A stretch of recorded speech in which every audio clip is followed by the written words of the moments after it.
Bonjour, je suis Carmen Goudreau. Hier, une dame que je respecte énormément m'a demandé d'écouter une vidéo sur Marie-Madeleine et de lui donner mon opinion sur cette vidéo, pardon. Eh bien, je l'ai fait. Je vous avoue que ça m'a mis un peu en colère.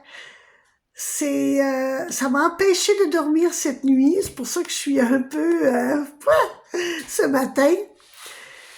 C'est que il faut que les gens cessent de toujours redire les mêmes choses ou d'étudier toujours les mêmes paroles du passé. Je ne parle pas des métiers comme les historiens ou les chercheurs ou quoi que ce soit, parce que je trouve qu'ils font du bon travail. Mais il faut aussi savoir, parce qu'on sait que c'est la société qui demande, de toujours parler de Marie-Madeleine comme une pécheresse, les 7 péchés, qu'elle s'est enfuie du côté de Marseille, que c'est une personne qui est pour la féminité, qui est reliée au cœur féminin, au cœur, au féminin sacré. C'est tout faux. Et on le sait. Le pire, c'est qu'on le sait. On sait que, et c'est prouvé que Marie-Madeleine n'est pas une pécheresse. C'est prouvé que c'est pas vrai les histoires des 7 péchés. On sait que c'est la religion catholique qui a voulu la diminuer parce que c'est une personne qui parlait beaucoup, qui prenait trop de place.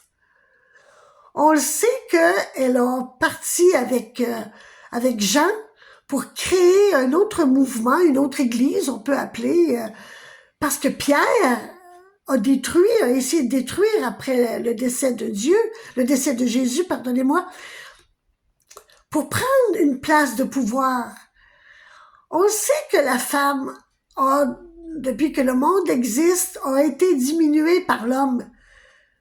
Mais il faudrait aussi parler que la femme, avec son côté féministe, a aussi enlevé le masculin de l'homme. En lui disant toujours qu'il faut qu'il sorte son côté féminin. Il faut arrêter. Il n'y a plus de côté féminin, côté masculin. C'est que on est un homme, on est une femme. On a des forces masculines, on a des forces féminines. On est dans l'individualité, dans une communauté. Dire que Marie-Madeleine défend le côté féministe, c'est pas vrai, elle l'a jamais fait. Marie-Madeleine n'a jamais été une féministe. Marie-Madeleine, on la connaît très bien, elle n'aimait pas aider sa sœur Marthe. C'est Marthe qui faisait tout le travail. Marie-Madeleine, elle se cherchait à discuter avec les gens, à s'amuser. Elle n'a jamais pensé de sauver le féministe un jour. Elle a rencontré son amoureux Jésus et il lui a enseigné à se découvrir et en plus, elle a rencontré Dieu. Dans son chemin avec Jésus, elle a rencontré Dieu. Jésus lui a expliqué des paroles, de l'enseignement pour faire évoluer cette terre, pour faire évoluer le féministe, pour faire évoluer le côté patrimonial, de tout enlever ce côté-là. Elle n'y a même pas pensé. Lorsque son amoureux a dû quitter cette terre, elle a pleuré, c'est sûr, c'est une amoureuse. Elle a pleuré pendant 4 jours. Mais après, elle a recommencé parce que son enseignement venait de Dieu. Et Dieu lui disait toujours, il n'y a que toi qui peux dire ça, Marie-Madeleine. Il n'y a que toi qui peux aller enseigner telle chose que mon fils t'a enseigné. Va sur la route. Fais ce que tu as à faire. Quand ils l'ont mis sur un bateau avec quelques membres de sa famille et des amis, sans nourriture, sans rame, elle s'est retrouvée en France. Elle ne s'est pas enfuie de nulle part. Elle a été poussée vers un autre lieu. Mais ce lieu-là, elle a continué à bénir parce que Dieu lui disait, il n'y a que toi qui peux faire ça. Tu dois faire ce que nous t'avons enseigné. Elle n'a pas pensé à sauver une cause précise. Elle a fait, et elle fait encore, ce que Dieu lui demande. Elle est au moment, à l'endroit, avec les paroles qu'il faut, de ce que Dieu lui dit de faire. Arrêtez de vous approprier cette dame qui fait ce qu'elle doit faire dans la plus simple manière de le faire. C'est dans la communication et dans l'expression des enseignements de Jésus et de Dieu. Ne cherchez pas ailleurs.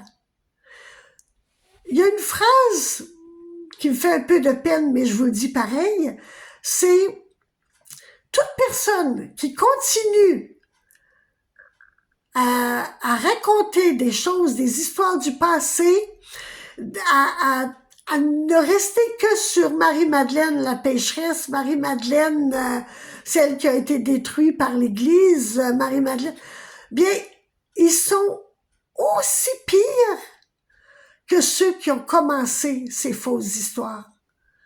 Il faut arrêter. Le Père Céleste m'a demandé d'écrire le livre sur Belle Conscience à tous. Dans ce livre-là, ça parle de « Hey, réveillez-vous! Réveillez votre conscience parce qu'il y a quelque chose qui s'en vient. » Il m'a demandé d'écrire sur la route de Marie-Madeleine. C'est pour expliquer toute la tristesse de femme et non de féministe. De femme qu'elle était, cette femme, Marie-Madeleine.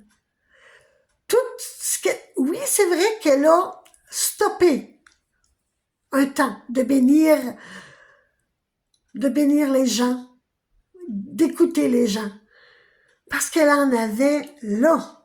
C'est normal. Parce que les gens demandent toujours plus. On peut vous donner plus, mais à la condition d'avancer vers le devant. C'est là où est la vie, et non là. Arrêtez d'aller toujours chercher dans le passé. Je sais qu'il y a une phrase qui dit « Il faut bien connaître le passé pour bien avancer ». Ben là, je pense qu'on le connaît assez, le passé de Marie-Madeleine, là, puis de dire plein de choses qui sont de cette période. Soyez de votre période. Soyez vivant de ce qui tourne autour de vous maintenant. Soyez éveillés dans votre conscience sans avoir un but précis de sauver l'homme ou de sauver la femme. On n'est pas ici pour sauver personne. On est ici pour se reconnaître. On est sur cette terre pour se reconnaître. S'il vous plaît, reconnaissez-vous dans vos forces, dans votre couleur, dans votre loyauté, dans votre amour, dans vous-même. Merci. Bye.